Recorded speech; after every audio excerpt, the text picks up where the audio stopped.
أعوذ بالله من الشيطان الرجيم. بسم الله الرحمن الرحيم. يوفون بالنذر ويخافون يوما كان شره مستطيرا.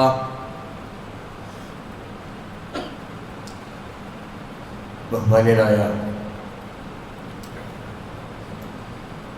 സത്യവിശ്വാസികളെ, വിശ്വാസിനികളെ, ലോകരക്ഷിതാവായ റബ്ബ് സുബ്ഹാനഹു വ തആലയുടെ നിയമങ്ങളും അവൻ്റെ വിധിവിലക്കുകളും ജീവിതത്തിൻ്റെ ഓരോ ഘട്ടങ്ങളിലും കൃത്യമായി പാലിച്ചുകൊണ്ട് പരമാവധി തഖ്വയുള്ളവരായി ജീവിക്കണമെന്ന് എന്നോടും എല്ലാവരോടും വസിയത്ത് ചെയ്യുകയാണ്.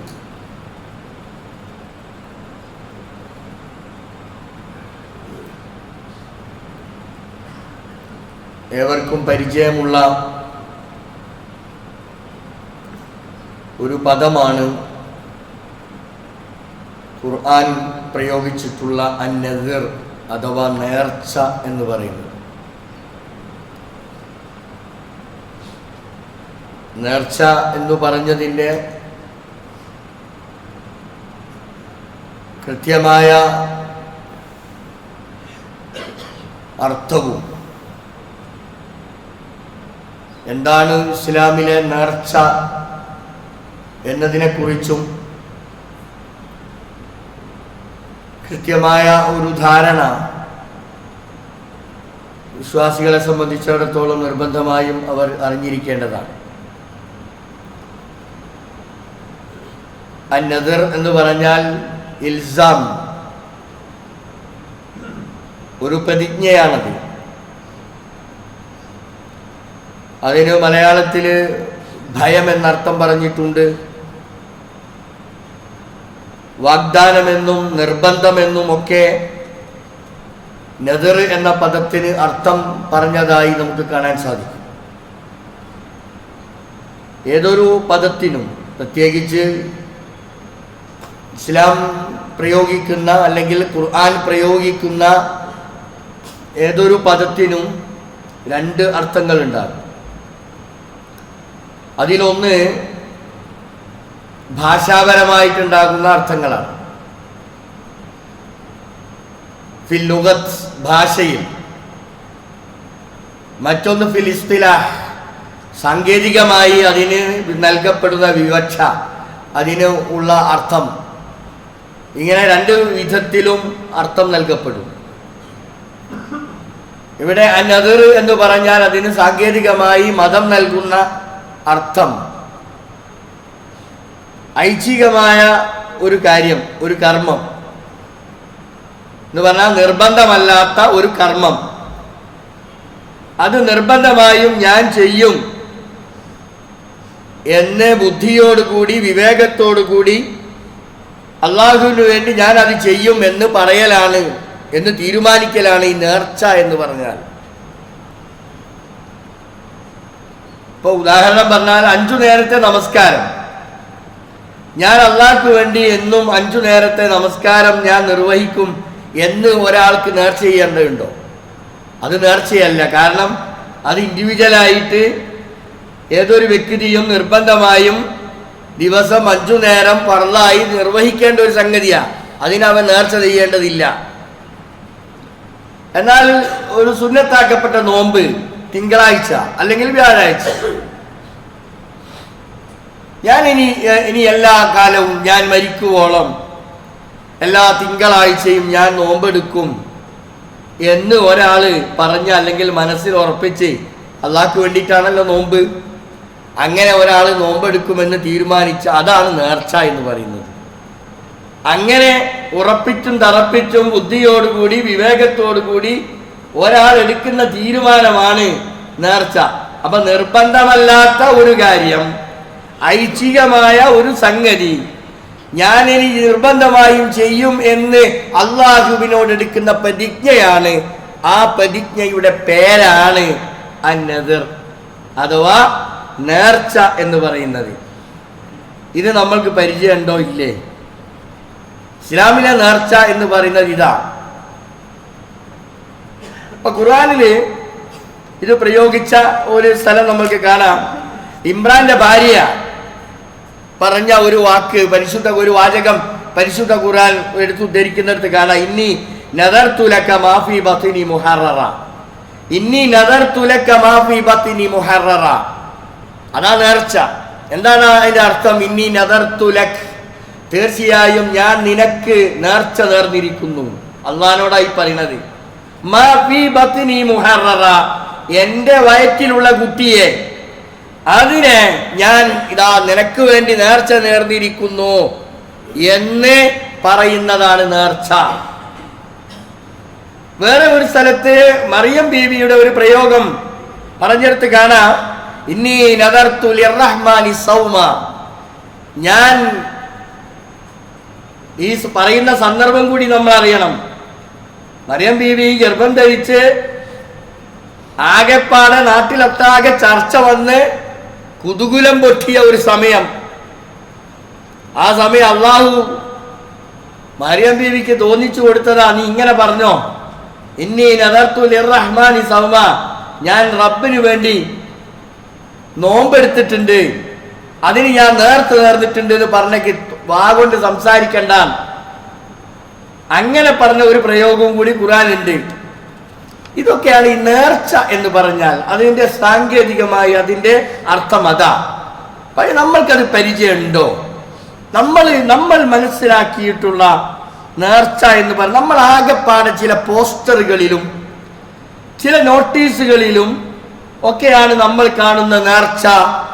അത് ഏതെങ്കിലും പൂരപ്പറമ്പിലോ അതല്ലെങ്കിൽ ഏതെങ്കിലും പള്ളിപ്പറമ്പിലോ അല്ലെങ്കിൽ ഏതെങ്കിലും മറവ് ചെയ്യപ്പെട്ട ഖബറിന്റെ സ്ഥാനങ്ങളിലോ അവിടങ്ങളിലൊക്കെ പ്രത്യക്ഷപ്പെടുന്ന ചില ബോർഡുകളിലൂടെയോ അല്ലെങ്കിൽ ബാനറുകളിലൂടെയോ ഒക്കെയോ ആണ് നമ്മൾ നേർച്ചയെക്കുറിച്ച് നമ്മൾ പരിചയപ്പെടുന്നത്.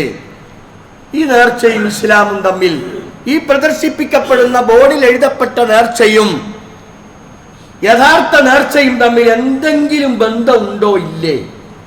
ഒരു മുസ്ലിം എന്നുള്ള നിലയ്ക്ക് നമ്മൾ അറിഞ്ഞിരിക്കേണ്ട, നമ്മൾ മനസ്സിലാക്കേണ്ട സംഗതിയാണിത്.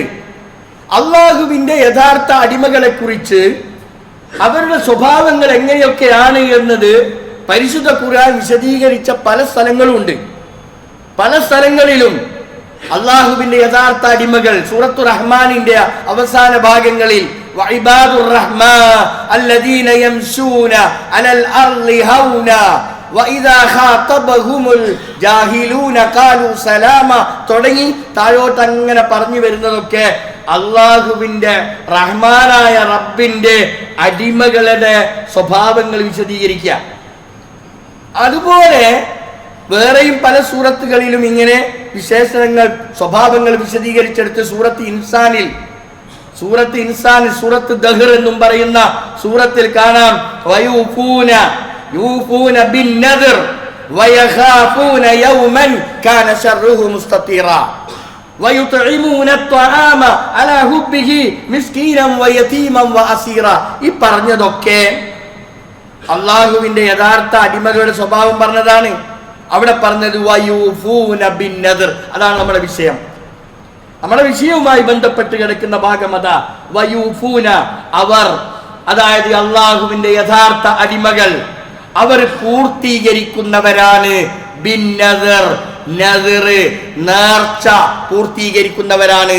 അതിന്റെ അർത്ഥം പള്ളിപ്പറമ്പിൽ പോകുമെന്നല്ല, എവിടെയെങ്കിലും പൂരപ്പറമ്പിൽ പോകുമെന്നല്ല, എവിടെയെങ്കിലും ഏതെങ്കിലും വ്യക്തിയുടെ പേരിൽ നടക്കപ്പെടുന്ന വാണിഭങ്ങൾക്ക് പോകുമെന്നല്ല ആ പറഞ്ഞതിന്റെ അർത്ഥം. ആ പറഞ്ഞതിന്റെ അർത്ഥം ഞാൻ നേരത്തെ പറഞ്ഞ ഒറിജിനൽ നദർ, നേർച്ച എന്ന് പറഞ്ഞാൽ നമ്മ ഐച്ഛികമായ ഒരു നിർബന്ധമല്ലാത്ത ഒരു സംഗതി ഇനി ഞാൻ ചെയ്യുമെന്ന് തീരുമാനിക്കലാണ് എന്ത്? നേർച്ച. അങ്ങനെ ആരെങ്കിലും നേർച്ച നേർന്നാൽ അത് പൂർത്തിയാക്കുന്നവരാണ് അള്ളാഹുവിന്റെ യഥാർത്ഥ അടിമകൾ. അപ്പൊ നമ്മൾ ഇതിൽ അറിയേണ്ട ഒരു വിഷയം എന്താണെന്ന് അറിയങ്ങള്, നേർച്ച എന്ന് പറയുന്നത് അതൊരു ഇബാദത്താണ്. നേർച്ച എന്ന് പറയുന്നത് ഒരാരാധനയാണ്, ഒരു ഇബാദത്താണ്. അള്ളാഹുവിന് വേണ്ടി ചെയ്യുന്ന ഒരു ഇബാദത്ത് നേർച്ചയാണ്. പരിശുദ്ധ ഖുർആൻ നമ്മെ ബോധ്യപ്പെടുത്തി, വമാ അൻഫഖ്തും മിൻ നഫഖത്തിൻ, നിങ്ങൾ എന്തൊരു സംഗതി ചെലവഴിക്കുകയാണെങ്കിലും, ഔ നദർതും മിൻ നദരിൻ, എന്തെങ്കിലും ഒരു സംഗതി നേർച്ച നേരുകയാണെങ്കിൽ, ഫഇന്നല്ലാഹ യഅലമുഹു, തീർച്ചയായും അല്ലാഹു അതിനെക്കുറിച്ച് അറിയുക തന്നെ ചെയ്യും.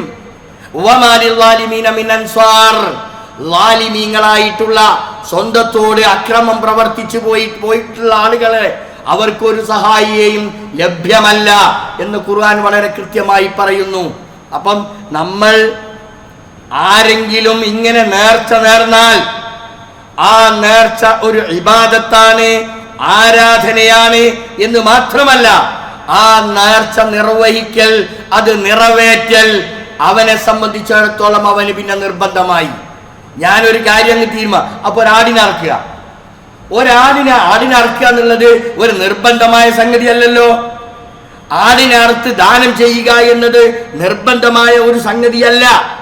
പക്ഷെ ഞാൻ ഒരാടിനെ അറുക്കുന്നു, എന്നിട്ട് ഞാൻ തീരുമാനിക്കുന്നു ഇത് ഞാൻ ഇങ്ങനെ ആടിനറുത്ത് ഇത് ദാനം ചെയ്യും എന്ന് ഞാൻ അള്ളാഹുവിനോട് പ്രതിജ്ഞയെടുത്ത് ഞാൻ എടുക്കുന്ന ഒരു തീരുമാനമാണ്. അതോടുകൂടി അത് നേർച്ചയായി മാറി. പിന്നെ അവിടെ എനിക്കൊരു ഒഴിവ് കഴിവ് പറയാനില്ല. ആ നേർച്ച അത് എന്നിൽ നിക്ഷിപ്തമാണ്, അത് ഞാൻ നിർവഹിച്ചേ മതിയാകൂ. തീർച്ചയായും പലരും അങ്ങനെ നിർവഹിക്കാൻ ബാക്കിയായി പോയിട്ടുള്ള വല്ലതും ഉണ്ടെങ്കിൽ അത് നമ്മൾ നിർവഹിക്കാൻ നമ്മൾ ബാധ്യസ്ഥരാണ്. പല സന്ദർഭങ്ങളിലും നമ്മൾ ഇങ്ങനെ ചെയ്യും എന്ന് പക്ഷെ ഒരു കാര്യം അവിടെ നമ്മൾ അറിയേണ്ടത്, കണ്ടീഷൻ വെച്ചുകൊണ്ടുള്ള നേർച്ച അത് ഇസ്ലാമിലില്ല. പലരും തടി തപ്പാൻ വേണ്ടിയിട്ട് പലരും നേർച്ച ചെയ്യുന്നുണ്ട്. എൻ്റെ ഇന്നൊരു കാര്യമുണ്ട്, ആ കാര്യം പൂർത്തിയായാൽ ഞാൻ ചെയ്യണ്ട, അങ്ങനെ ആരും ചെയ്യണ്ട. അങ്ങനെ ഇസ്ലാമിലില്ല, ഒരു കണ്ടീഷൻ ഇല്ല. കണ്ടീഷൻ വെച്ചിട്ടുള്ള ഒരു നിബന്ധനയോടുകൂടിയുള്ള ഒരു നേർച്ച അത് അനിസ്ലാമികമാണ്, അത് ഇസ്ലാമിൽ ഇല്ലാത്തതാണ്, അത് കറാഹത്താണ്, വളരെ മോശപ്പെട്ട സംഗതിയാണ് എന്ന് പണ്ഡിതന്മാർ ഇതിനെ വിശദീകരിച്ചുകൊണ്ട് പറഞ്ഞതായി കാണാൻ സാധിക്കും. അപ്പൊ ഞാൻ സൂചിപ്പിച്ചു വരുന്നത്, നേർച്ച അതൊരു ഇബാദത്താണ്. നേർച്ച ആരെങ്കിലും നേർന്നിട്ടുണ്ടെങ്കിൽ അത് നിർവഹിച്ചില്ലെങ്കിൽ അവൻ കുറ്റക്കാരനാണ്. അത് മാത്രമല്ല, അവൻ കഫാറത്ത് കൊടുക്കേണ്ടതുണ്ട്, പ്രായശ്ചിത്തം കൊടുക്കേണ്ടതുണ്ട്. എങ്കിലേ ആ ഒരു നിർബന്ധ സംഗതിയിൽ നിന്നും അവൻ രക്ഷപ്പെടുകയുള്ളൂ. ഐഷ ബീവിയിൽ നിന്ന് റിപ്പോർട്ട് ചെയ്യുന്ന ഒരു ഹദീസിൽ കാണാം, നബി സല്ലല്ലാഹു അലൈഹി വസല്ലം പറഞ്ഞു, മൻ നദറ, എന്താ നേർച്ചയാണ് പഠിപ്പിക്കുക. മൻ നദറ, ആരെങ്കിലും നേർച്ച നേർന്നാൽ, അള്ളാഹുവിനെ അനുസരിക്കാൻ, അനുസരിക്കാനാണ് ഒരാൾ നേർച്ചയുണ്ടെങ്കിൽ ഫൽയുതിഹു, അവൻ അള്ളാഹുവിനെ അനുസരിച്ചു കൊള്ളട്ടെ. വമൻ നദറ അയ്യഅസിയഹു, അള്ളാഹുവിനോട് ധിക്കാരം കാണിക്കാനാണ് ഒരാൾ തീരുമാനിക്കുന്നതെങ്കിൽ, നേർച്ച ചെയ്യുന്നതെങ്കിൽ, ഫലാ യഅസി, അവൻ പിന്നെ അവിടെ അധികാരം അവൻ കാണിക്കേണ്ടതില്ല. അതവൻ വളരെ കൃത്യമായും അവൻ ചെയ്യേണ്ട സംഗതിയാ. ആവശ്യത്തെ കാര്യങ്ങളിൽ മാത്രമേ അവൻ ചെയ്യാൻ പാടുള്ളൂ. അനാവശ്യ വിഷയത്തിൽ നേർച്ച പാടില്ല. അത്തരം കാര്യങ്ങൾക്ക് നേർച്ചയാകരുത്. അതുകൊണ്ട് ഇതൊരു തമാശയായി കാണേണ്ട ഒരു സംഗതിയല്ല. ഇത് നമ്മൾ ചെയ്യുന്ന ആരാധനകളുടെ കൂട്ടത്തിൽപ്പെട്ടതാണ്. രണ്ട് വിധത്തിലാണ് സാധാരണഗതിയിൽ നേർച്ച. ഒന്ന് അള്ളാഹുവിനുള്ള നേർച്ച. നമ്മൾ യഥാർത്ഥത്തിൽ ഇസ്ലാം പഠിപ്പിക്കുന്ന നേർച്ച ഏതാ? അള്ളാഹുവിനുള്ള നേർച്ചയാണ്. ആ നേർച്ചയാണ് ഞാൻ ഈ പറഞ്ഞു വന്ന കാര്യങ്ങൾ. പിന്നെ ഒരു നേർച്ച അള്ളാഹു അല്ലാത്തവർക്കുള്ള നേർച്ചയാണ്. അള്ളാഹു അല്ലാത്തവർക്കുള്ള നേർച്ചയാണ് നമ്മൾ ഈ കണ്ടുകൊണ്ടിരിക്കുന്ന പള്ളിപ്പറമ്പുകളിലും അതേപോലെ തന്നെ ഖബറുമായി ബന്ധപ്പെട്ടോ ഏതെങ്കിലും വ്യക്തിയുമായി ബന്ധപ്പെട്ടോ ഒക്കെ നടത്തപ്പെടുന്ന നേർച്ചകൾ. യഥാർത്ഥത്തിൽ ഇന്ന് നമ്മളെ കേൾക്കുന്നതും അറിയുന്നതുമായ കാര്യങ്ങളുടെ ഒരു വിശകലനം നടത്തുമ്പോൾ ഒറിജിനാലിറ്റി നഷ്ടപ്പെട്ട്, നേർച്ചയുടെ യഥാർത്ഥ വഴികളൊക്കെ നഷ്ടപ്പെട്ട് അതൊക്കെ വഴിമാറിക്കൊണ്ടിരിക്കുന്ന ഒരു കാലഘട്ടത്തിലൂടെയാണ് നമ്മൾ ജീവിച്ചു കൊണ്ടിരിക്കുന്നത്. ഇപ്പൊ ഇന്നലെയും 2 ദിവസം മുമ്പൊക്കെ നമ്മൾ അറിഞ്ഞ വാർത്തകളും മീഡിയ നമ്മൾക്ക് പറഞ്ഞു തന്നതും പച്ചയായി നമ്മൾ കണ്ടതുമൊക്കെയുള്ള വിഷയങ്ങളൊന്നും എടുത്തു പരിശോധിച്ചു നോക്കൂ. എന്തിന്റെ പേരിലാണ്? ഉറൂസിന്റെ പേരിൽ, നേർച്ചയുടെ പേരിൽ. പേര് നേർച്ച, ഉറൂസ് എന്ന് പേരിടുന്നു, നല്ല നല്ല പേരാണ്. അതിന്റെ പേരിലാണ് ആനയും അമ്പാരിയും അല്ലേ, ഭയങ്കരമായ ആൾക്കൂട്ടത്തിൽ. എവിടുന്നാണ് ഇത്? ഏത് ഇസ്ലാമാണ് ഈ രംഗത്തേക്ക് ഇങ്ങനെയൊക്കെയുള്ള ആഘോഷങ്ങൾ നടത്താൻ ഏത് മാർഗത്തിലൂടെയാണ് ഇവർ ഇതിന് തയ്യാറാകുന്നത്? നമ്മൾക്കിത് മനസ്സിലാകുന്നില്ല. ഒരു പ്രാവശ്യം അറിഞ്ഞു, പാഠം പഠിച്ചില്ല. 2 പ്രാവശ്യം വന്നു, വീണ്ടും പഠിച്ചില്ല. വീണ്ടും അതാ ആനയുടെ ഇടച്ചിൽ വന്നു, ഒരാൾ മരണപ്പെടാൻ സാധ്യത മരണപ്പെട്ടു എന്ന് മാത്രമല്ല, ഒരുപാട് ആളുകൾ ഇതിന്റെ പേരിൽ പരിക്ക് പറ്റി കിടക്കുക കൂടി ചെയ്യുന്നു. നമ്മൾ കാണുന്നു. അത് നിങ്ങൾ അറിയണം. ഇതെന്തിന്റെ പേരിലാ? പേര് നേർച്ച എന്നാണ്. ഇത് ഇസ്ലാമിലുള്ള നേർച്ചയാണോ? ഇസ്ലാമും അതുമായി എന്തെങ്കിലും ഒരു ബന്ധമുണ്ടോ? ഇല്ല. എന്തെങ്കിലും ഒരു ബന്ധമുണ്ടോ? ഇല്ല. അവിടെ നടന്ന പുതിയങ്ങാടി നേർച്ചയുമായി ബന്ധപ്പെട്ട് നടന്ന സംഭവം, ആനയുടെ ഉത്തരവാദിത്തമുള്ള ആനപ്പാപ്പാന്റെ വളരെ കൃത്യമായ വാചകങ്ങൾ സോഷ്യൽ മീഡിയയിൽ അദ്ദേഹത്തിന്റെ വർത്തമാനങ്ങൾ ഇന്ന് പ്രചരിച്ചുകൊണ്ടിരിക്കുന്നു. അദ്ദേഹത്തിനെ കൊണ്ട് കഴിയുന്നിടത്തോളം ഡിപ്പാർട്ട്മെന്റുകളൊക്കെ ഇടപെട്ടുകൊണ്ട് നിങ്ങൾ മാറി നിൽക്കണം, നിങ്ങൾ ഈ ആനയെ നിങ്ങൾ ഇടങ്ങേറാക്കരുത്, അതുകൊണ്ട് നിങ്ങൾ മാറി നിൽക്കണം എന്ന് പറയുന്ന വർത്തമാനങ്ങൾ നമുക്കിന്ന് കേൾക്കാൻ കഴിയുന്നു. പക്ഷേ അദ്ദേഹം തന്നെ പറയാ, ആളുകള് മദ്യം കുടിച്ച് പൂസായി, ആളുകൾ എന്ത് പറഞ്ഞാലും അത് കേൾക്കാൻ പറ്റാത്ത പരുവത്തില് ബുദ്ധിഹീനരായി പോയി എന്ന് വിളിച്ചു പറയുന്ന വർത്തമാനങ്ങളാണ് നമ്മൾ കേൾക്കുന്നത്. മതത്തിന്റെ പേരിൽ ഇത്തരത്തിലുള്ള കൂത്താട്ടങ്ങളാണ് രാജ്യത്ത് നടന്നുകൊണ്ടിരിക്കുന്നത്. ഇത് പറയുമ്പോ യഥാർത്ഥത്തിലുള്ള നേർച്ച എന്താണ്, അതിനെക്കുറിച്ച് ആളുകൾക്കുള്ള അവബോധം നഷ്ടപ്പെട്ടു പോയി. ഇവിടെയാണ് നമ്മൾ എന്താണ് ഇസ്ലാം വിഭാവനം ചെയ്യുന്ന നേർച്ച. ആർക്കേ നേർച്ച ചെയ്യാൻ പാടുള്ളൂ? അള്ളാഹുവിന് മാത്രമേ നേർച്ചയാകാൻ പാടുള്ളൂ. അല്ലാഹുവല്ലാത്ത ഏതെങ്കിലും വ്യക്തിക്കോ, ഏതെങ്കിലും ശക്തിക്കോ, ഏതെങ്കിലും മക്ബറക്കോ, അതെത്ര വലിയ മഹാനായിരുന്നാൽ പോലും നേർച്ച അനിസ്ലാമികമാണ്, ഹറാമാണ്. അത്തരത്തിലുള്ള പേരിട്ടുകൊണ്ട് നടത്തപ്പെടുന്ന ഇത്തരത്തിലുള്ള വിഷയങ്ങൾ എന്ന് നമ്മൾ അറിയണം. അതുകൊണ്ട് അല്ലാഹു അല്ലാത്തവർക്കുള്ള നേർച്ചകളെ, അത്തരം പരിപാടികളെ പ്രോത്സാഹിപ്പിക്കാൻ പാടില്ലല്ലോ. ഇതിന്റെ പിന്നിലൊക്കെ വലിയ വലിയ ആളുകൾ വലിയ സാമ്പത്തികമായ ലാഭം കൊയ്യുന്നതിന് വേണ്ടി ഇതിനൊക്കെ നേതൃത്വം കൊടുക്കുന്നു എന്നതാണ് നമുക്കറിയാൻ കഴിയുന്നത്. നമ്മളെ സംബന്ധിച്ചിടത്തോളം ഇതൊന്നുമല്ല വിഷയം. നമ്മളെ ജീവിതം അള്ളാഹ്ക്ക് നമ്മൾ സാക്ഷികളായി ജീവിക്കേണ്ടതുണ്ട്. നമ്മുടെ ജീവിതം അള്ളാഹ്ക്ക് വേണ്ടി സമർപ്പിക്കേണ്ടതുണ്ട്. ഏറ്റവും വലിയ മഹാപാപം എന്ന് പഠിപ്പിച്ച ശിർക്ക് നമ്മുടെ ജീവിതത്തിൽ വരാൻ പാടില്ല എന്ന നിർബന്ധം നമുക്കുണ്ടാകണം. അള്ളാഹു അല്ലാത്തവർക്ക് വേണ്ടി നടത്തപ്പെടുന്നത് എന്തും അത് ശിർക്കാകുന്നു എന്ന് പരിശുദ്ധ ഖുർആനാണ് പഠിപ്പിച്ചത്. ഈ പരിശുദ്ധമായ ഖുർആൻ നമ്മെ ബോധ്യപ്പെടുത്തുന്നത് ഏറ്റവും വലിയ അപകടം, ഏറ്റവും വലിയ പാതകം അതാണ് ശിർക്ക്. ആ ശിർക്ക് ഒരിക്കലും നിങ്ങളുടെ ജീവിതത്തിൽ വന്നു പോകരുത്. وَإِذْ قَالَ لُقْمَانُ لِابْنِهِ وَهُوَ يَعِظُهُ يَا بُنَيَّ لَا تُشْرِكْ بِاللَّهِ إِنَّ الشِّرْكَ لَظُلْمٌ عَظِيمٌ. ലുഖ്മാൻ അലൈഹിസ്സലാത്തു വസ്സലാം തന്റെ പൊന്നാര മകനെ വിളിച്ചുപദേശിക്കുന്ന ഒരു ഉപദേശം പരിശുദ്ധ ഖുർആൻ സൂറത്തുൽ ലുഖ്മാനിലൂടെ നമ്മെ ബോധ്യപ്പെടുത്തുകയാ. യാ ബുനയ്യ, എന്റെ പൊന്നുമോനെ, ലാ തുശ്രിക് ബില്ലാഹ്, നീ അല്ലാഹുവിൽ പങ്കു ചേർക്കരുത്. കാരണം ഇന്ന ശിർക ലളുൽമുൻ അലീം, ശിർക്ക് അതേറ്റവും വലിയ പാതകമാകുന്നു. അല്ലാഹു ഒരിക്കലും പൊറുക്കാത്ത കാര്യമാണ് എന്ന് പച്ചയായി പരിശുദ്ധ ഖുർആൻ നമ്മെ ബോധ്യപ്പെടുത്തിയിട്ടില്ലേ. ഇന്നല്ലാഹ തീർച്ചയായും അല്ലാഹു ലാ യഗ്ഫിറു അൻ യുശ്റക ബിഹി, ശിർക്ക് അത് ജീവിതത്തില് അത് എന്തിന്റെ പേരിൽ, പേരോ നോട്ടീസോ വലിയ വണ്ടക്ക നിരത്തിയത് കൊണ്ടോ ആയില്ല, എന്തിന്റെ പേരിൽ നടത്തപ്പെടുന്നു, ആർക്കു വേണ്ടി നടത്തപ്പെടുന്നു. നമ്മൾ ഭക്ഷണമാണല്ലോ എന്ന് വിചാരിച്ച് അങ്ങോട്ട് ഇറങ്ങി ചെല്ലണ്ട. എന്താണ് നമ്മൾ കഴിക്കുന്നത്, എന്തിനുണ്ടാക്കിയ ഭക്ഷണമാണ്, ആർക്കു വേണ്ടി ഉണ്ടാക്കിയതാണ്. ഒരു കാലഘട്ടങ്ങളിൽ നമ്മുടെ നാട്ടിലൂടെയൊക്കെ പ്രത്യേകം അടയാളപ്പെടുത്തിയ നേർച്ചാടുകളും നേർച്ചക്കോഴികളും ഒക്കെ നടന്നു പോയിരുന്ന ഒരു കാലമുണ്ടായിരുന്നില്ലേ?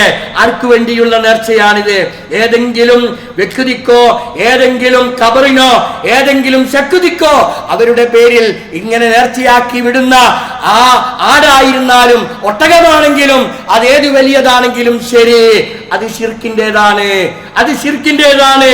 അല്ലാഹു തആല പറയുന്നു, ഇന്നല്ലാഹ, തീർച്ചയായും അല്ലാഹു ലാ യഗ്ഫിറു, അല്ലാഹു പൊറുക്കൂല അൻ യുശ്റക ബിഹി, ശിർക്ക് ചെയ്യുന്നത്, വയഗ്ഫിറു മാ ദൂന ദാലിക, അല്ലാത്തതൊക്കെ അല്ലാഹു പുറത്തു തന്നേക്കാം.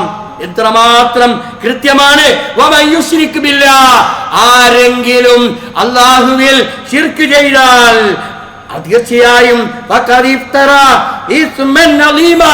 അവൻ ഏറ്റവും വലിയ പാപമാണ് അവൻ തലയിൽ ഏറ്റുവെച്ചിരിക്കുന്നത് എന്നവൻ അറിയണം.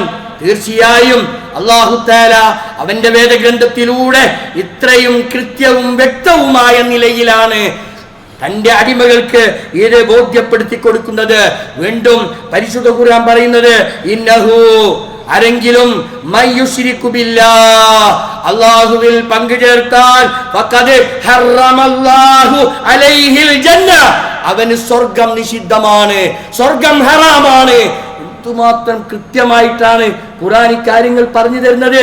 ബുദ്ധിയില്ലേ നമ്മൾക്ക്, ആലോചന ശക്തിയില്ലേ നമ്മൾക്ക്? നമ്മൾ അറിയണം, നമ്മുടെ രാജ്യത്ത് മതത്തിന്റെ പേരിൽ, ഇസ്ലാമിന്റെ പേരിൽ നടത്തപ്പെടുന്ന ഇത്തരം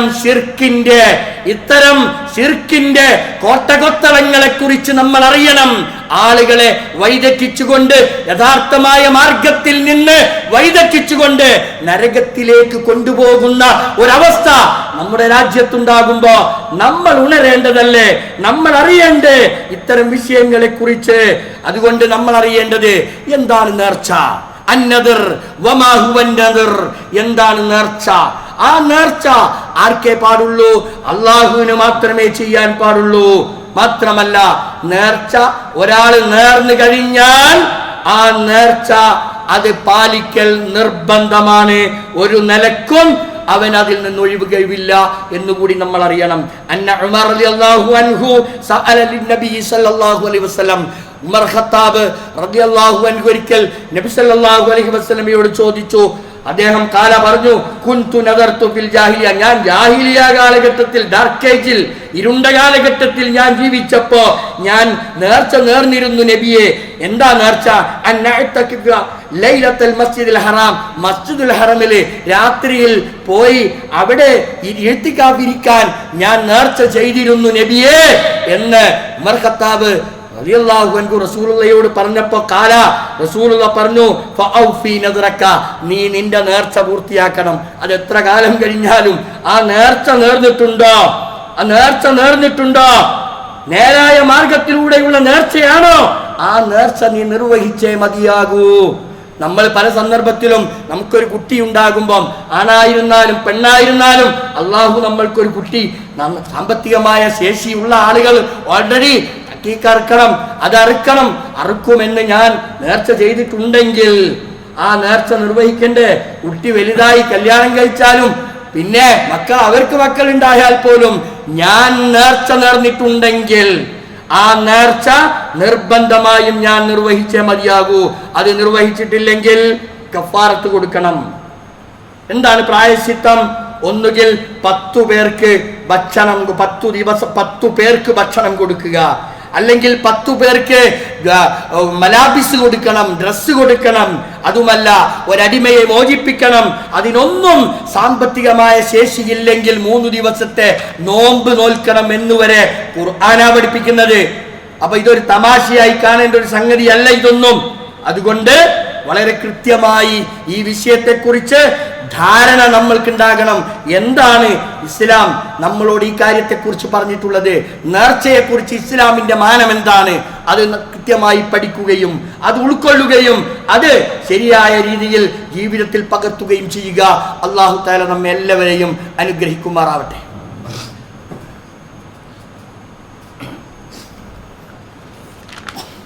അൽഹംദുലില്ലാഹി റബ്ബിൽ ആലമീൻ വസല്ലല്ലാഹു അലൻ നബിയിൽ കരീം വഅലാ ആലിഹി വസഹ്ബിഹി അജ്മഈൻ.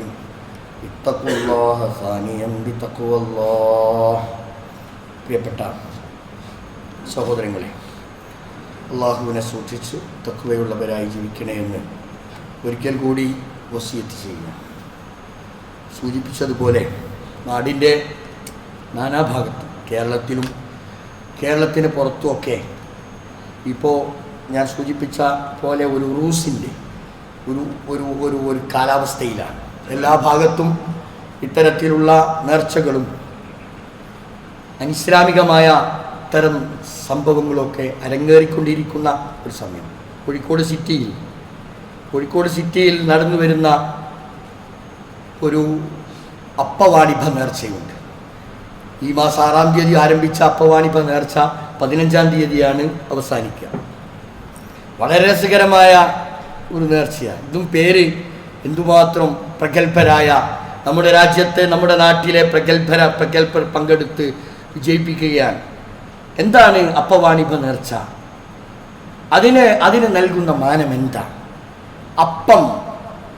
അപ്പം കൊണ്ടുള്ള ഒരു വാണിഭമാണ് അവിടെ നടക്കുന്നത്.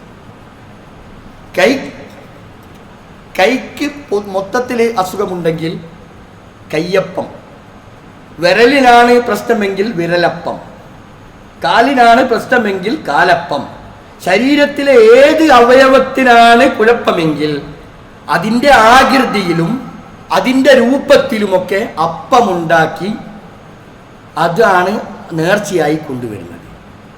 എന്നിട്ട് അതിനെ വിശദീകരിക്കുന്നുണ്ട്. മിനിയാന്ന് പത്രസമ്മേളനം ഉണ്ടായിരുന്നു. അതിനെ വിശദീകരിച്ചത് ഇപ്പോൾ അറിഞ്ഞിടത്തോളം ബ്ലഡ് ക്യാൻസർ വരെ ഈ അപ്പം കൊണ്ട് സുഖപ്പെട്ടിട്ടുണ്ട്. പക്ഷെ എയ്ഡ്സിന് അവരൊരു രൂപം കണ്ടിട്ടില്ല. എയ്ഡ്സ് മാറുമെന്ന്, അത് സുഖപ്പെടുമെന്ന് എന്ത് ചെയ്തിട്ടില്ല, പറഞ്ഞിട്ടില്ല. കാരണം അതിന് ഏത് രൂപത്തിലുള്ള അപ്പം ഉണ്ടാക്കേണ്ടിയെന്നുള്ള ഒന്നുകിൽ മിക്സഡ് അപ്പം വേണ്ടി വരുമല്ലോ. അത് ഏതാണെന്ന് തിരിച്ചറിയാത്തതിൻ്റെ പേരിലുള്ള ഒരു അങ്കലാപ്പിലാണ് ഇപ്പം നിലനിൽക്കുന്നത്. ഞങ്ങൾ വിചാരിക്കുന്നത് വളരെ ഒരു തമാശയായി കാണേണ്ട സംഗതിയാണ്. മുസ്ലിം ലോകം, മുസ്ലിം സമൂഹം ഈ ചെയ്തുകൊണ്ടിരിക്കുന്ന എത്രയും വൃത്തികെട്ട ഒരു സംഭവത്തിൻ്റെ ഉദാഹരണമാണ് നിങ്ങളിപ്പോൾ പോയി നോക്കിയാൽ നിങ്ങൾക്ക് കാണാൻ സാധിക്കും.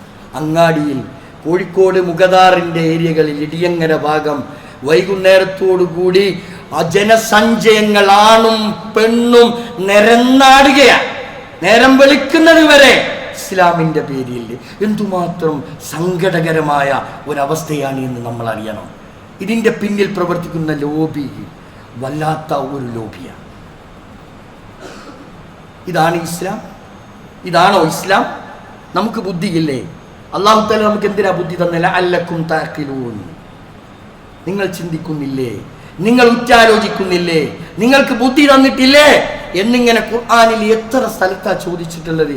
അതുകൊണ്ട് സഹോദരങ്ങളെ, നേർച്ചയുടെ പേര് പറഞ്ഞ് ഉറൂസി പേരിട്ട് ഇസ്ലാമിൻ്റെ ലേബിൾ ഒട്ടിച്ച് നടത്തപ്പെടുന്ന ഇത്തരം സംഗതികൾ ഇസ്ലാമുമായി ഒരു ബന്ധവുമില്ലാത്തതാണ്. അള്ളാഹു അല്ലാതെ രക്ഷകനില്ലെന്നും അള്ളാഹുവിനല്ലാതെ നമ്മെ രക്ഷപ്പെടുത്താൻ കഴിയില്ല. നമ്മൾ നിസ്കാരം കഴിഞ്ഞിട്ട് ആകെ കൂടി പ്രാർത്ഥിക്കുന്ന ഒരു പ്രാർത്ഥന, അല്ലാഹുമ്മ, അല്ലാഹുവേ, ലാ മാനിയ ലിമാ അഅതൈത, അല്ലാഹുവേ, നീ നൽകിയതിനെ തടയാൻ ഒരാൾക്കും കഴിയില്ല. അങ്ങനെയല്ലേ നമ്മൾ പ്രാർത്ഥിക്കുന്നത്? അല്ലാഹുമ്മ ലാ മാനിയ ലിമാ അഅതൈത വലാ മുഅതിയ ലിമാ മനഅത. നീ തടഞ്ഞു വെച്ച ഒരു സംഗതിയെ ലോകത്ത് ഒരു ശക്തി വിചാരിച്ചാലും തരാൻ കഴിയില്ല എന്ന് നമ്മൾ പ്രാർത്ഥിക്കുന്നില്ലേ അള്ളാഹുവിനോട് നമസ്കാരത്തിന് ശേഷം? പിന്നെ എങ്ങനെയാണ് ഈ ജാതി ശിർക്ക് നമ്മൾ ചെയ്യുക? ഇങ്ങനെ ശിർക്കിലേക്ക് കൂപ്പുകുത്തി പോയാൽ നമ്മൾ നാളെ നരകത്തിൽ ആപതിക്കും എന്ന വിഷയമാണ് നമ്മൾ അറിയേണ്ടത്. ഖുർആൻ വളരെ ശക്തമായി നമ്മെ ഉണർത്തിയിട്ടുണ്ട്. അല്ലാഹു തആല നമുക്ക് ചിന്തയും വിവേകവും നൽകി അനുഗ്രഹിക്കുമാറാവട്ടെ. കാര്യങ്ങൾ കൃത്യമായി മനസ്സിലാക്കാനും ഉൾക്കൊള്ളുവാനും ഇസ്ലാം എന്താണ്, ഇസ്ലാം മുന്നിൽ വെക്കുന്ന, ഇസ്ലാം പഠിപ്പിക്കുന്ന നേർച്ച അതെന്താണ് എന്നൊക്കെ കൃത്യമായി പഠിക്കാൻ അള്ളാഹു തൗഫീഖ് നൽകി അനുഗ്രഹിക്കുമാറാവട്ടെ. സത്യം മനസ്സിലാക്കുകയും അത് ഉൾക്കൊള്ളുകയും ചെയ്യുന്നവരിലും അള്ളാഹു തആല നമ്മെ എല്ലാവരെയും ഉൾപ്പെടുത്തി അനുഗ്രഹിക്കുമാറാവട്ടെ. നമ്മുടെ പ്രയാസങ്ങൾ അള്ളാഹു ദൂരീകരിച്ച് തരുമാറാവട്ടെ. നമ്മുടെ കൂട്ടത്തിൽ രോഗികളായി കിടക്കുന്ന ആളുകൾ വീടുകളിലും ആശുപത്രികളിലുമൊക്കെ കഴിഞ്ഞുകൂടുന്നവരുണ്ട്. അള്ളാഹുവേ, അവരുടെ രോഗങ്ങൾക്ക് ശമനം നൽകി അനുഗ്രഹിക്കണേ അള്ളാഹുവേ. ഒരുപാട് ആളുകൾ ഞങ്ങളോട് വിട പറഞ്ഞു പോയി. ഞങ്ങൾക്ക് വേണ്ടപ്പെട്ട എത്രയോ ആളുകൾ, ഞങ്ങളുടെ മാതാപിതാക്കൾ, ബന്ധുമിത്രാദികൾ, സ്നേഹിതന്മാർ, പണ്ഡിതന്മാർ, എല്ലാവർക്കും അള്ളാഹുവെ മഗ്ഫിറത്തും മർഹമത്തും നൽകിയവരെ അനുഗ്രഹിക്കണേ അല്ലാഹ്. നാളെ ജന്നാത്തുൽ ഫിർദൗസിൽ ഞങ്ങളെയും അവരെയും അള്ളാഹുവെ ഒരുമിച്ച് കൂട്ടണേ അല്ലാഹ്. അല്ലാഹുമ്മ ഗ്ഫിർ ലിൽ മുഅ്മിനീന വൽ മുഅ്മിനാത്ത് വൽ മുസ്ലിമീന വൽ മുസ്ലിമാത്ത് അൽഅഹ്യാഇ മിൻഹും വൽ അംവാത്ത് ഇന്നക മുജീബുദ് ദഅവാതി വയാ ഖാദിയൽ ഹാജാത്ത്. ربنا اغفر لنا ولإخواننا الذين سبقونا بالإيمان فلا تجعل في قلوبنا غلا للذين آمنوا ربنا إنك رؤوف رحيم. اللهم أجرنا من النار، اللهم أجرنا من النار. اللهم أعز الإسلام والمسلمين وأذل الشرك والمشركين. اللهم اجعلنا من المسلمين واجعلنا من المتقين واجعلنا من المخلصين. اللهم مقلب القلوب ثبت قلوبنا على دينك. اللهم مصرف القلوب صرف قلوبنا على طاعتك. ربنا آتنا في الدنيا حسنة وفي الآخرة حسنة وقنا عذاب النار.